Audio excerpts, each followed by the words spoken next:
If you've been keeping up with my channel for the past couple of weeks, you would have seen that I finished another book and another series last week. You would think that I'd be taking a break after doing so much writing in such a short amount of time, but nope. We don't take breaks over here. We're jumping straight into another project. The Eternal Keyverse is not going to write itself, so I just have to keep writing. The project that I'm going to be working on for the next couple of months or so is called Anarchist, and it's the second book in my space opera science fiction trilogy that I call Elysium Rising.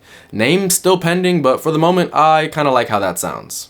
If you guys want a more in-depth dive into this series, I actually posted a video not too long ago where I, talk about all the lore and, all the, characters and the plot of the first book. If you guys want to catch up on that, you guys can check that out on my channel. It should be up. For the last week since I finished my other book, The Ivory Crypt, I've been trying to plot Anarchist, and I have realized that this is a lot harder than I remember it being. In fact, I think I might have forgotten how to plot. But more on that later. In this video, I decided why not revamp my entire brainstorming process and take you guys along the ride with me as I plot Anarchist in one day. Let's get into the video.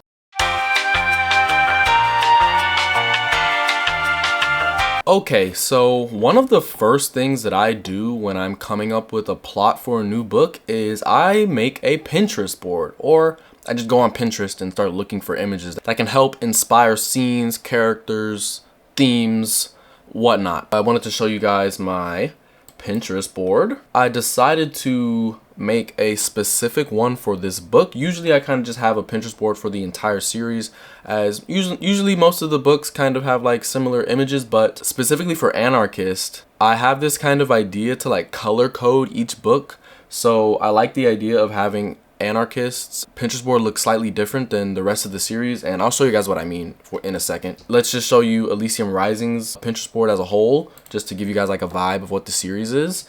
So yeah, it's like very sci-fi. You got your sci-fi images, you got space stuff, space stations, ships, kind of like weirder images because that's gonna be important in the third book, which I'm not going to give the name of right now, but like, yeah, we've got this stuff, just like cool images. I think kind of give off the vibe of what this series is like. Like I said, it's kind of very Star Wars based, so like you're gonna see a lot of sci-fi elements. There's gonna be space battles and stuff like that. But yeah, this is pretty much the entire Pinterest board for the series. And yeah, now let me show you guys what I meant by like color coding the Pinterest board for Anarchist, because the first book, Gladiator, is green. Like the cover is green, a lot of stuff in there is green, but Anarchist is red. So I've been adding a lot of red images to Anarchist's Pinterest board. There's only a couple of them in here actually. There's only 10. I may add some more off camera, then show you guys later on in another video, but this is pretty much like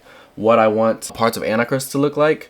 While I was struggling to build up my plot because I forgot how to plot, this actually kind of helped me come up with some ideas. Like I have the basic idea of what I want the book to be like. More on that later in the video. You guys got to stay tuned. But coming up with finding these images helped me think of like ideas or how I could fit certain scenes into certain, plot beats. So like this image, I kind of already like have an idea of like what this image could be, or even this one.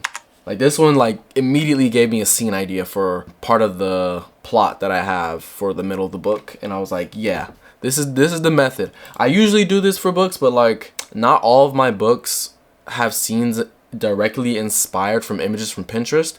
A decent amount of them do. Like when I make my book covers, because I make my own book covers and they're just for fun, but like I make my book cover and when I pick the background image, I'm like, this image has to come from a very important scene in the book.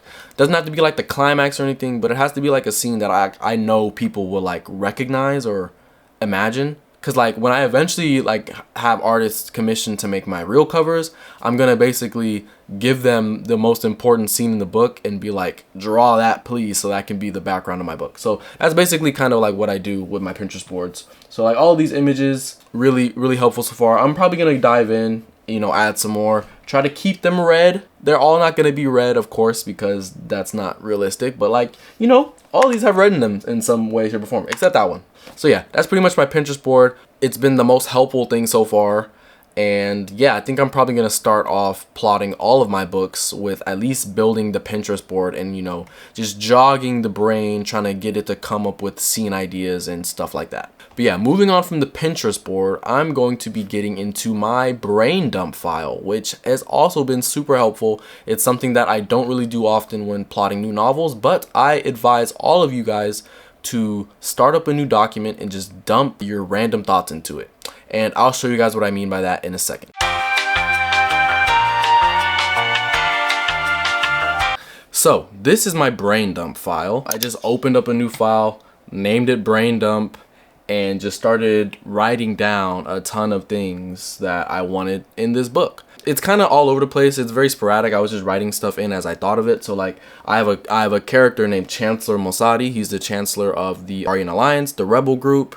I wrote up a bunch of facts or things that I want this character to accomplish in this book. I came up with something called the First War, which predates the Empire and kind of, it gives more context on why they are the way they are and why their mission is what it is, which is basically conquering the entire galaxy. So I came up with some lore, and then from the lore, I came up with some more things about the Empire, and then I hadn't really fleshed out much of the Alliance in this series yet because they don't really show up much in the first book. So wrote some stuff about them, jotted down all the themes that I wanted to show up in this book, which is a lot more than the first book actually. This book is already shaping up to be a lot more complex than book one, but that's usually how series go. So yeah, I wrote down all the different themes, motifs, and stuff I want in the book. Potential plot points. This is probably the longest part of the brain dump. As I mentioned when I was talking about the Pinterest boards, I have most of the basic plot figured out, and what I mean by that is I want this book to be a heist novel. So I want most of the middle to be about my characters Iggy, Jackson, and Noya going off to steal something that'll help the Alliance in the war. I haven't figured out exactly what that is yet. I've got a few options, but I'm not completely sold on one of them yet. But basically, they're going to be infiltrating an Elysian research facility, stealing something, and they need to assemble a crew of people to help them steal this thing. Breaking into anything owned by the Elysian Empire is not easy, but they're gonna figure out how to do it, which means I have to figure out how they're gonna figure out how to do it, and that's where plotting comes into play. Speaking of, you know, plot points, I've got, you know, Jackson's plot arc, basically one line. Jackson tries to prove himself. That's what he's gonna be trying to do all book because he got demoted at the end of Gladiator. I talk about more of this all in my other video where I deep dive into Elysium Rising if you guys want to get into that. I'm not going to spend too much time on that because this video is more so focused on me plotting. So yeah, this is basically like what I wrote down for Jackson's character development. For Iggy, it's Iggy wants revenge. And then for Noya, it's Noya is conflicted about her destiny. So like I wrote these sentences and then wrote like a paragraph about what I want their plot arc to be in this book. So not exactly plotting, but like this will help me later on when I'm coming up with chapters and plot twists and stuff like that. And then I wrote down a list of characters I want to show up in this book, new characters I mean. Still gotta finish doing that because as you guys can see, it's pretty bare bones. And then I wrote down some potential settings and locations that I want my characters to travel to as well.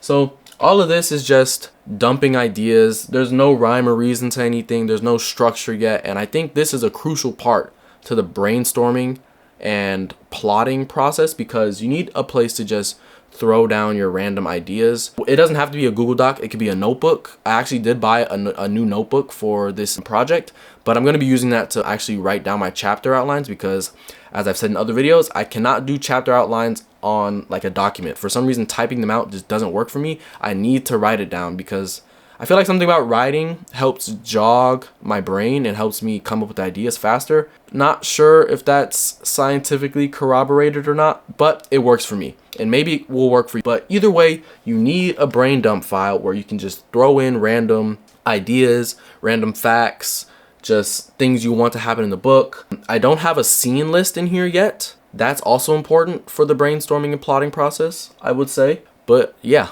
this is pretty much all I have on the book so far. And you know, whatever plot I come up with will be born out of the brain dump file. And that's why it's super important. Once you've gotten a lot of stuff on your brain dump file, then you can start to synthesize it and turn it into a plot outline, which is what we're going to be getting to next. Okay, so now that we've done our brain dump and we've solidified our Pinterest board full of potential scene ideas, it's time to get into the actual plotting and brainstorming for this book and for your potential book if you're plotting alongside with me. So I usually use a 3-act structure or the Save the Cat beat sheet to plot my novels. But for this book, I'm going to have to do things a little differently. I'm actually using a modified version of the 3-act structure that has some elements of the Save the Cat beat sheet, but because I'm writing a heist novel, I decided to break down that particular part of the plot into its own outline, which is broken down into 8 further parts. I know that all sounded pretty confusing, and you guys probably don't need to do that when you're plotting your own novels because they might not be as, intricate. I don't know if that's what I'm really trying to say. Basically, I might be going overboard and you guys definitely don't need to do what I'm doing. But you guys should figure out what exact type of structure you want to use. Maybe you guys want to use the hero's journey or the 3-act structure or, the Save the Cat beat sheet or the snowflake method. There's so many different types of plot structures that you guys can use, but you guys want to make sure you do your research on which one fits your story the best. For me, it's going to be the 3-act structure with some elements of Save the Cat and a smaller 8 structure outline to plot my heist. And yeah, let me show you guys my template for a bit so you guys can see exactly what I'm talking about. The following is my outline that I developed.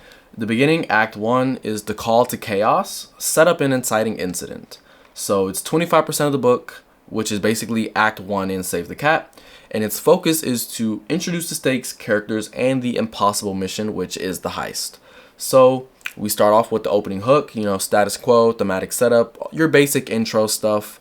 You show where your characters are at the beginning of the book. You introduce their personal struggles, and then my main character, Iggy, is going to have the point of view. Speaking of that, I'm not exactly sure if this book is just going to be his point of view or Jackson and Noya's, but I can figure that out later. At the moment, I am plotting this as if it's all going to be Iggy's point of view. So I'm going to establish what's broken in Iggy. And it's basically he has an insatiable need for revenge against the Empire and the Emperor. And that's basically what he has to overcome in this book. And so we move on to part 2 of Act 1, which is the inciting incident, which is the job offer and the catalyst. Since this is a heist, he needs to be offered the heist and he needs to have some kind of motivation that forces him to go on this mission. But basically, this is the second part of Act 1. Now we've got 3, debate. Why is this a bad idea? Because heists are almost always a bad idea. This is probably comes right after the inciting incident. It's Iggy and Jackson and Noya debating whether or not they should go on this heist. Part 4 is the decision to commit, which is break into Act 2 from Save the Cat. And then I've got Act 2 divided into 2 parts because while the heist is a big part of this book, it's not the only thing going on. So we've got Act 2A, which is the build up and deception, also heist setup and character growth. It's also 25% of the book, and it's the fun and games part of Save the Cat because if I were marketing this book, I would play into the heist nature of it. I've recently been reading Six of Crows. I've actually been reading it for a long time. That's kind of what gave me the idea, or at least motivated me to want to write a heist story because I love Six of Crows. So that's kind of how I'm approaching this. The fun and games part will definitely be involving the heist. So the focus of this part is going to be training, intel gathering, conflicts within the team because you always need some of those, and obstacles. Part 1, which is basically, I guess, part 5 of the entire plot outline, which is gathering intel, the investigation. Gotta gather intel before you go on a heist. Pretty self-explanatory. Part 6, which is training, tension, and unresolved issues. This is kind of more where character development will be coming in. Of course, the plot will be moving forward, but this is kind of where I want to highlight the differences and the struggles between my characters and their character dynamics and how their relationships are changing throughout the books. And then next up, we've got the midpoint, which is the middle of the book, false success or major setback. I think I'm going to do false success for this because I kind of like having my characters get into a false sense of security and then everything comes crashing down around them right after, rather than doing major setback and then building up to the actual victory. And then we break into Act 2B, which is the actual heist, which is high tension, everything going wrong. So we start off with heist begins, then we get to the betrayal, heist falls apart. I'm definitely going to have betrayal. That's like one of the major twists of this book. And then we get to Act 3, which is the last 25% of this book. And in Save the Cat, it's the all is lost part. So the focus of this is who survives, what did they lose, and how this changes the war. So we've got the all is lost, darkest hour section. We've got the climax, final confrontation / escape. And then we got the aftermath, which sets up book 3. And so this is pretty much how I'm going to be plotting out this book. Of course, I've got to make this a more specific and turn this into chapters. Not sure how many chapters this book is going to have yet, but this is a pretty good basis for where I'm at in my plotting stage. And it'll be helpful for you guys to develop an outline of your own. You guys can base it off this one if you're writing a similar story, or you guys can take a bunch of different outlines online, mash them together, and create an outline that fits your story the best. If you're a typical pantser and you find yourself getting stuck when plotting, an outline is really helpful, because I'm what I like to refer to as a reformed pantser. I'm more of a plantser now. Obviously, I'm doing a lot of plotting, as you guys can see. In like my last couple of books, I think I've been doing more plotting than pantsing, but I still like to discovery write, and I like to come up with things on the fly. So that's why I say I'm a plantser, not nailed on plotter. But I do think plotting is very important. It can help you stay on track, can help you come up with ideas in a way that, you know, leaves you less likely to have crazy plot holes. Of course, I'm probably still gonna have plot holes, but it's a first draft, that's what they're for. But yeah, I would just encourage you guys to develop a plot outline of some sort. It doesn't have to be crazy detailed like this one is. It can just really be, you know, Act 1, Act 2, Act 3, what you want to happen in those 3 acts, and that can be your outline, and you can go from there. But you need an outline. Now that I've got my outline done, I'm going to get to work on filling this out.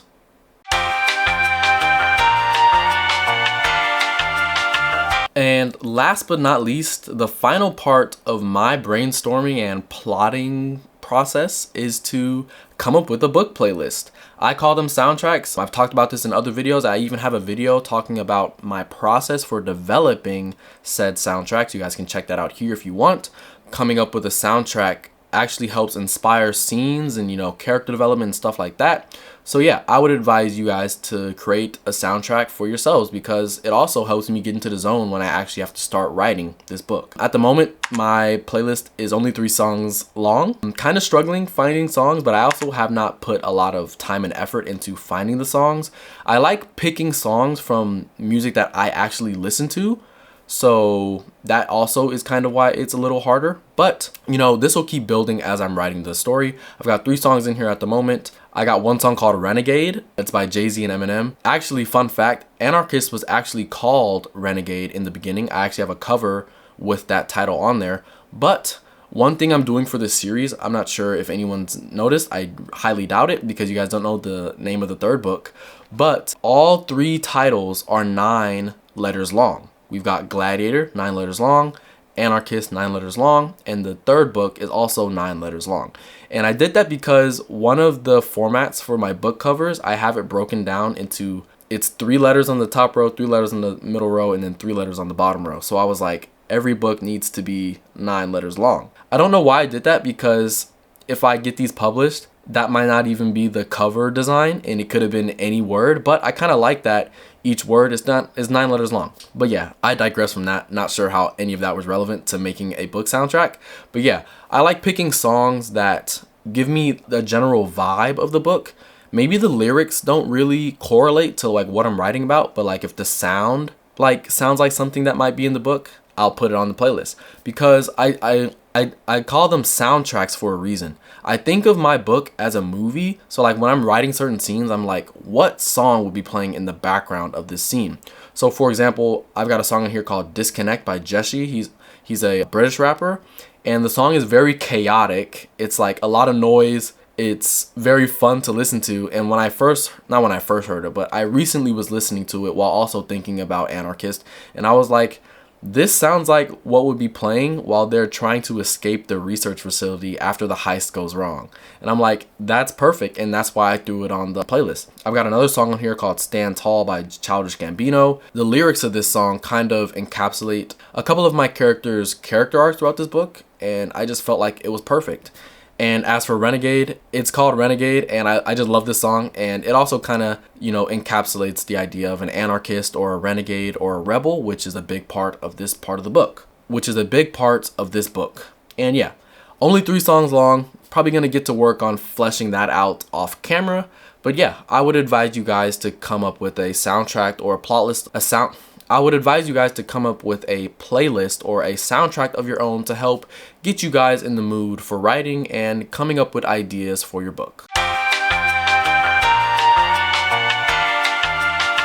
Okay, so now that we've solidified our Pinterest board, we've dumped all of our thoughts into our brain dump file, we've figured out what exact plot structure we want to use, and we've come up with a soundtrack for our novel, there's only one thing left to do. Write the book. Now that you guys have all of these tools and things that have helped kickstart your brain into brainstorming and plotting mode, it's time to actually start turning all of this information into a concrete plot so that you can start writing, which is exactly what I'm going to do now after I stop recording this video, because doing all of this has really kind of jump-started the ideas in my brain, and I actually kind of know where I want to go with this book. And that's why I'm advising you guys to come up with a method for plotting of your own. It doesn't have to exactly be what I went over in this video, but anything that helps you plot your novel and come up with ideas is something that you want to turn into a process for yourself, so that when you start writing other books, you kind of already have a framework to build off of, so you're not starting off from scratch like I did. Because before I started recording this video, I genuinely thought that I forgot how to plot and I did not know what I was doing anymore. But now that I've gone through my process and I've revamped how I think about plotting my novels, I'm way more equipped now to start writing my book than I was before. Hopefully this video was helpful for you in some way. Let me know what your plotting process is like down in the comments. I would love to hear how other people approach plotting their book, because everyone has a different method, and my method seems to change from book to book. Be sure to like, comment, and subscribe, and good luck with your books. I've been LDJ Writes, and I'll see you guys in the next one. Peace.